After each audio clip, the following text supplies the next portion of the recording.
A warm welcome to Joburg Today, where we bring you the 411 on what's hip and happening on your local streets of the City of Gold. I'm your host, Riley Sakwe. The Wits Arts Museum has recently started an exhibition that is aimed at involving the audience in the creation process of art. Sam went there to explore the museum, and this is what he got up to.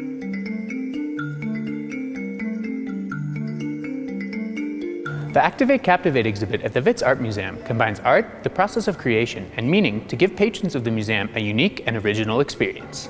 This is an exhibition we just opened called Activate Captivate, and the inspiration behind it is looking at behind the scenes at the Wits Art Museum.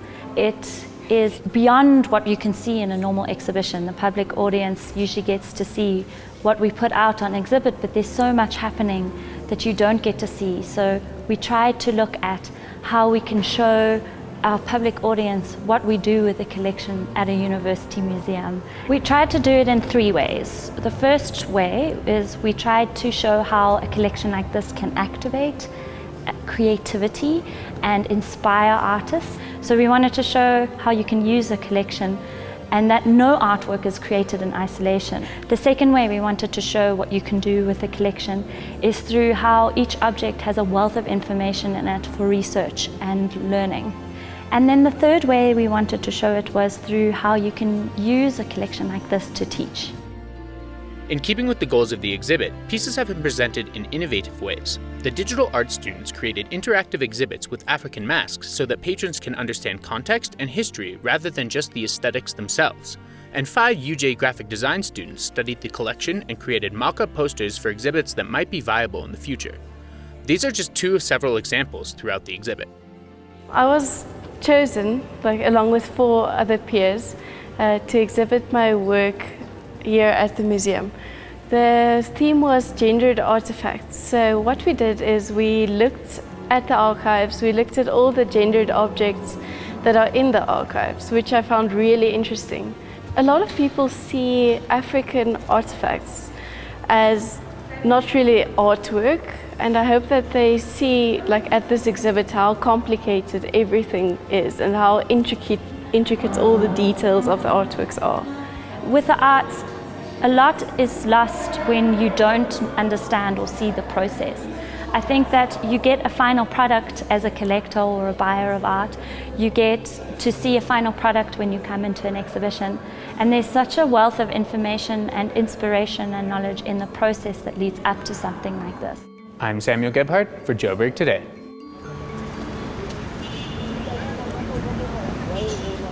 What's good, everybody? This is Solo, and you're watching Joburg Today. We love hearing from you, so do hit that like button on Facebook. That's joburgtoday.tv. Follow us on Twitter at Joburg Today. And if you're one of those people who are constantly on the move, then you can catch us on pockettv.mobi. That's pocket with an I. Summer is here and the festivities are all in the air.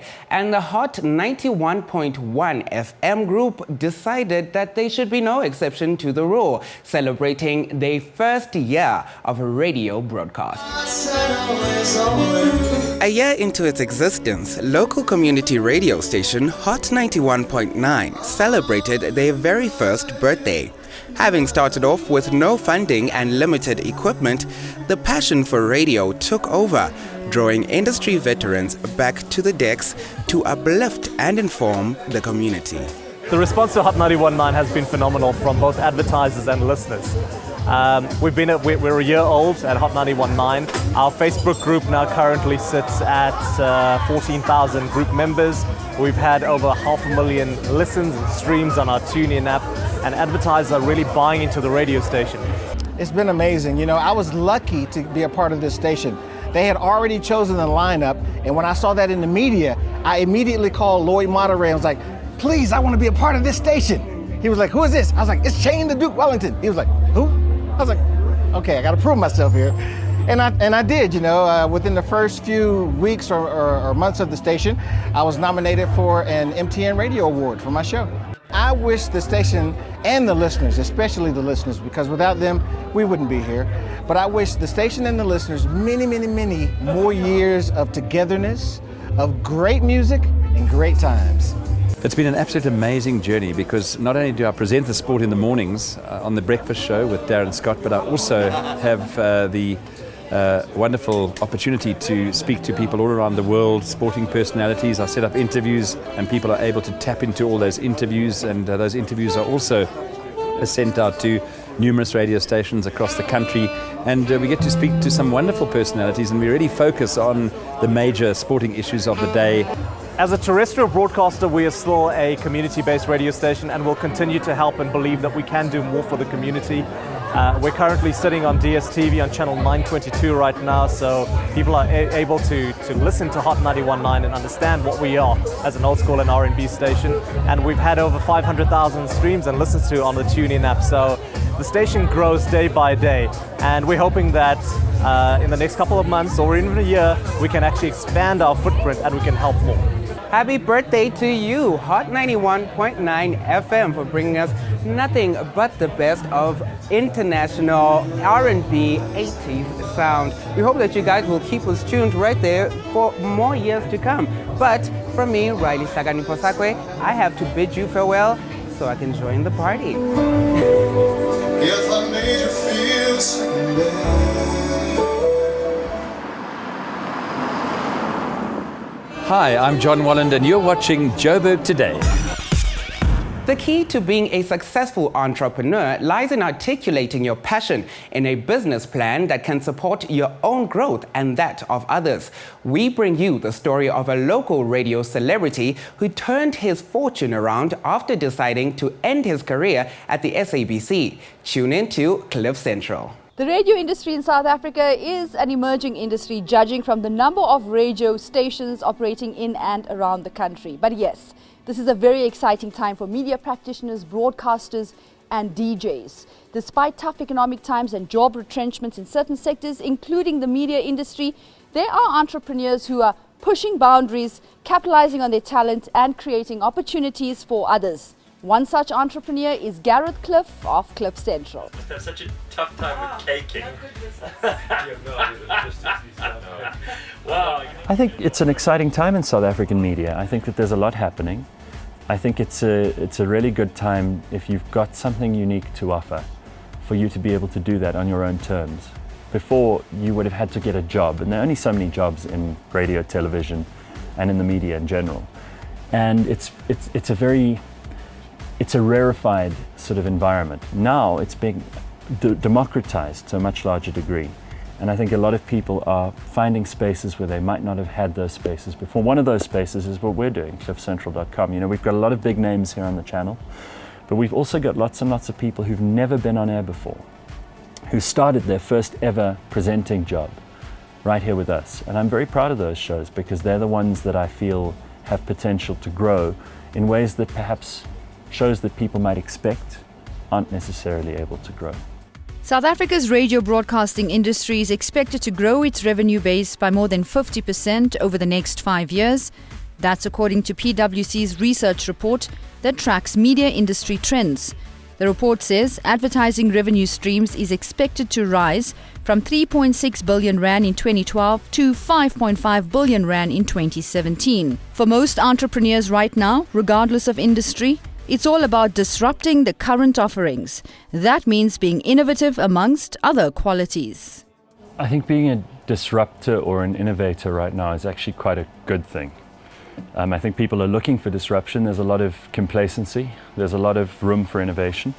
I think that also we're in an era where technology has made it possible for many people to be disruptors and innovators. And before, there weren't as many options. No matter how talented you were, no matter how great your team were around you, it was difficult before. Technology has made it very accessible, very easy for people to change the world from their own mobile device, their own laptop. After spending many years serving at the SABC's 5FM, Cliff said it was time to take his growth to another level. There's definitely a move now, and I think my timing was fortunate as well. There's a move now to be honest and to be real and to be authentic, which is fortunately something that I had in mind from the very beginning of my broadcasting career. But it wasn't always that way. People have always tried to sound cool They've tried to say and do the right thing, be popular, go for the biggest possible audience by being completely neutral on certain, very controversial issues. Now I think it's different. People want to know what you really feel and what you think, and you want to really know what they think and what they really feel. So it's a two-way communication, which wasn't possible before. Like, rather get on the weed, and you know what, if your lungs give in or whatever, then too bad. But at least you're not raping and stealing and murdering and assaulting people. Cliff Central is one of the newest radio channels in town and is largely successful. But like most entrepreneurs, starting a business comes with unique challenges. I think that we had a tremendous first year. All the indications are that the second year will be even better, and that we may have to expand exponentially. That's the goal. And I don't know, check in with me in a year's time and I'll be able to give you a better forecast. I'm not good at being Nostradamus, and I don't like looking back to the point where it occludes your ability to keep moving. Last year, 15 new stations, both commercial and community, were launched. Experts say they feel that the South African radio landscape should be a lot more competitive than it is right now, and there should be more stations licensed. Ultimately, because stations won't be able to get away with mediocrity, the listener will win in the end. Nashina Mohammed for Joburg Today.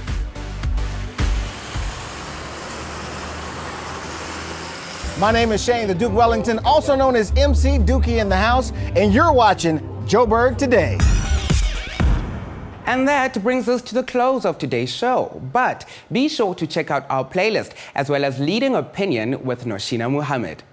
That's it from me, Riley. I leave you with Clarity by Jesse Clegg. Enjoy. Back in ETV.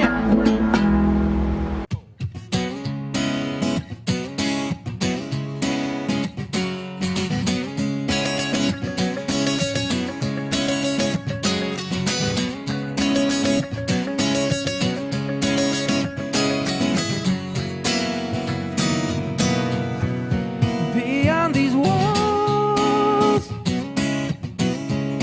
further than I see, there's a place they call clarity.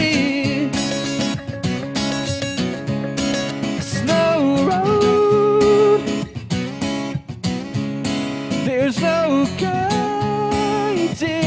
light, only murmurs of your heart. Hey, yeah, let's go down the rabbit hole. Hey, yeah, take me to the waterfall. Hey, yeah, go down, go down.